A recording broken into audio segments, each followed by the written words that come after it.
Bueno, entonces vamos a hacer este ejercicio que me dice que en un río se conoce la relación que existe entre la velocidad del flujo con respecto a la profundidad y que esa relación viene dada por D igual, o sea, la velocidad va a ser igual a 5 veces la profundidad del río elevada a la 2/3, ¿sí?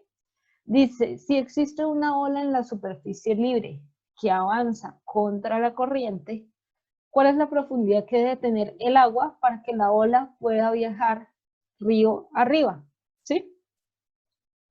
Entonces, me dicen, especifique cómo debe ser el comportamiento del flujo para que esto ocurra, ¿sí? Entonces, obviamente si va a viajar río arriba, quiere decir que viaja contra la corriente. ¿Qué clase de flujo debería tener yo ahí? Ya por ahí uno lo deduce, ¿no?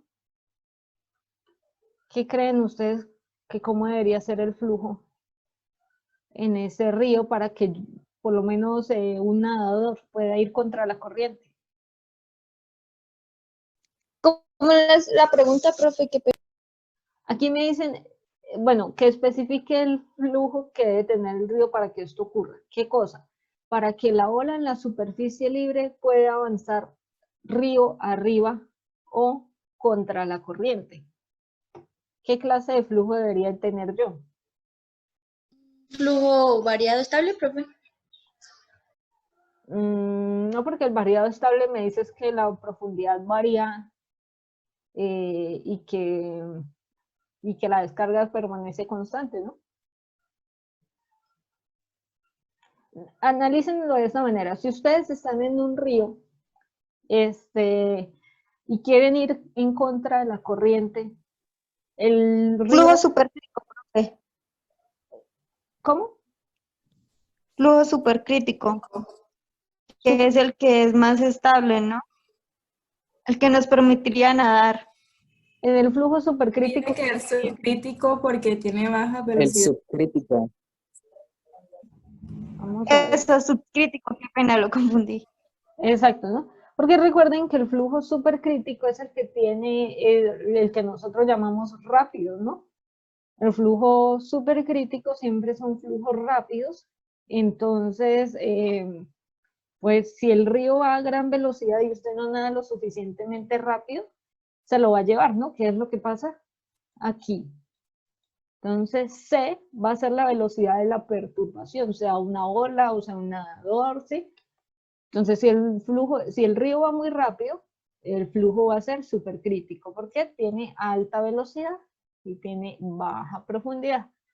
Pero en cambio, en el flujo subcrítico, fíjense que pasa lo que nosotros decimos, ¿no? El nadador o la ola puede ir contra la corriente, ¿listo?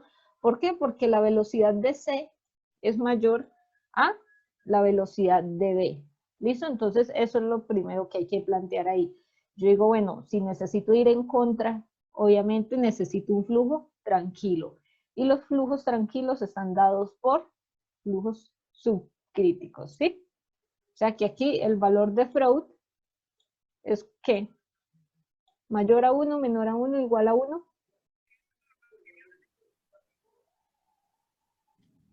Entre Menor a 1. y uno.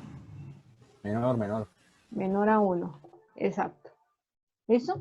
Entonces vamos aquí partiendo ya de que yo sé que mi flujo es subcrítico. A ver qué es lo que me estaban pidiendo.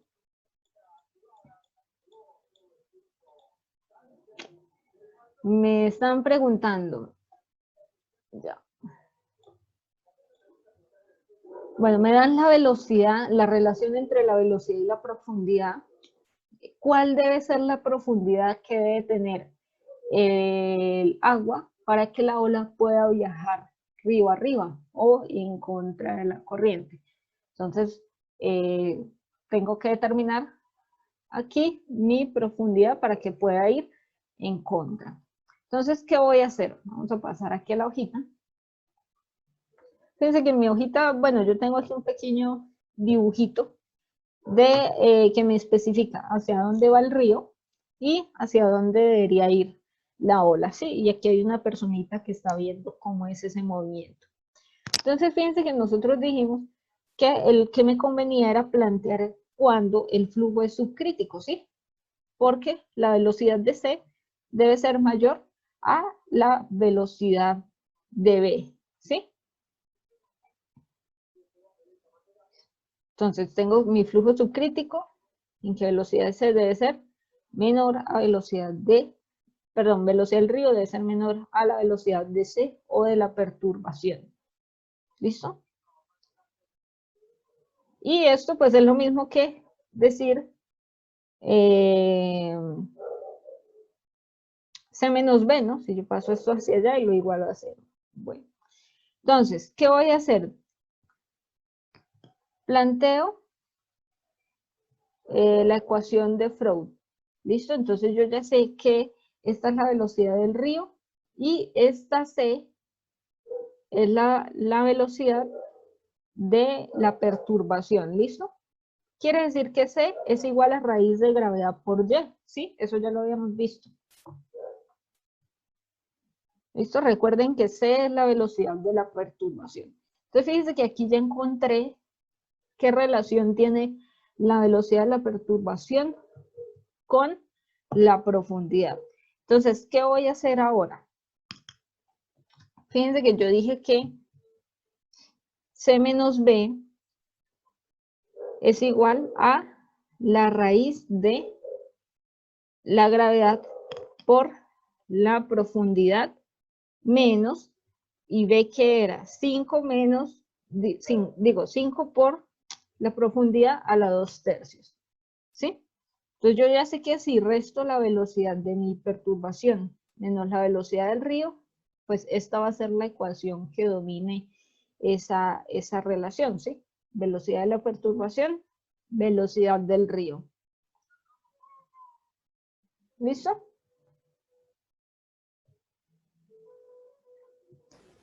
Profe, le cuento que análisis está de jodido.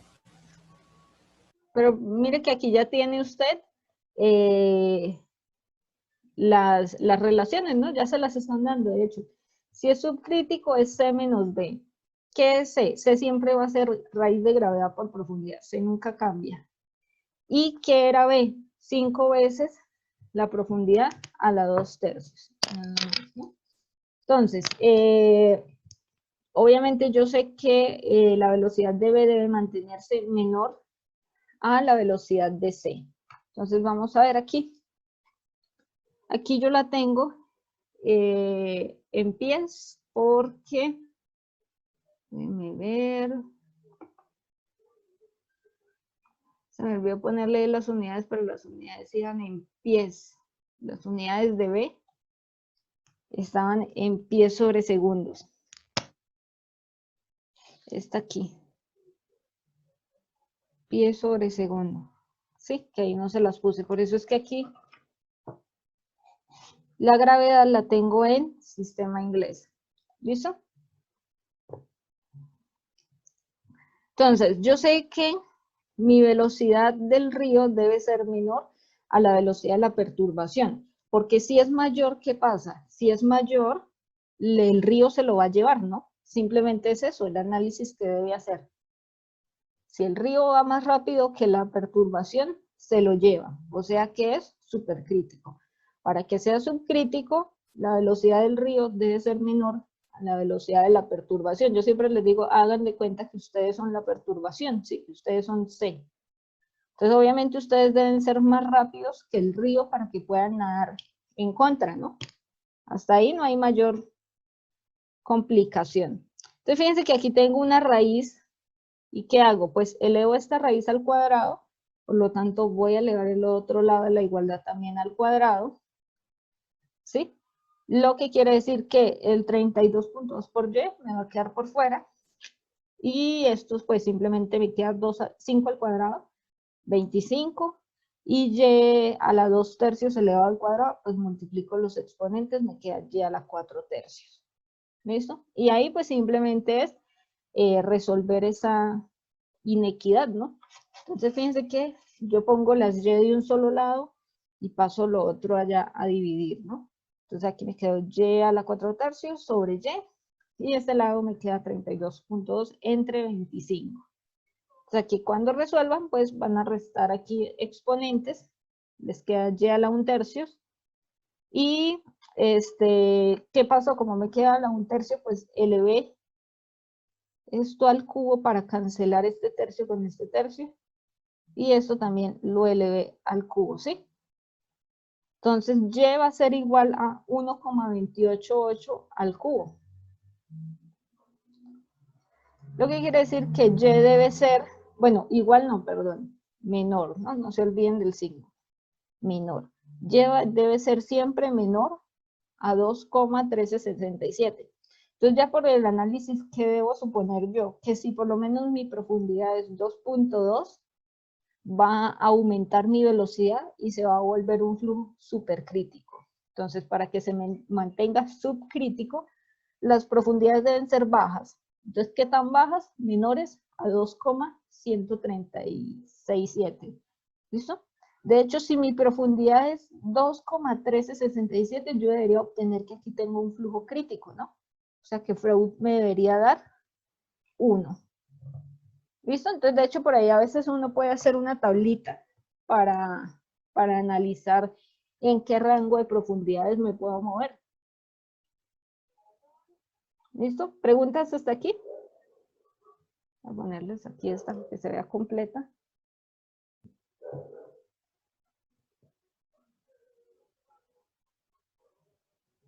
Listo. Entonces, fíjense que para que sea subcrítico siempre debo mantener esto.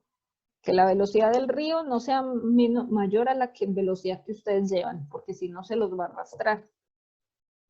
Entonces, usted dice, bueno, si yo sé que yo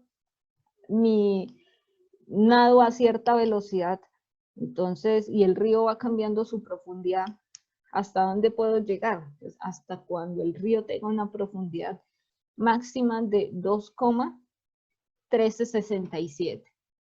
¿Listo? Ya después de eso, si se mete en un lado más profundo, el río va a tener mayor velocidad y se lo va a llevar.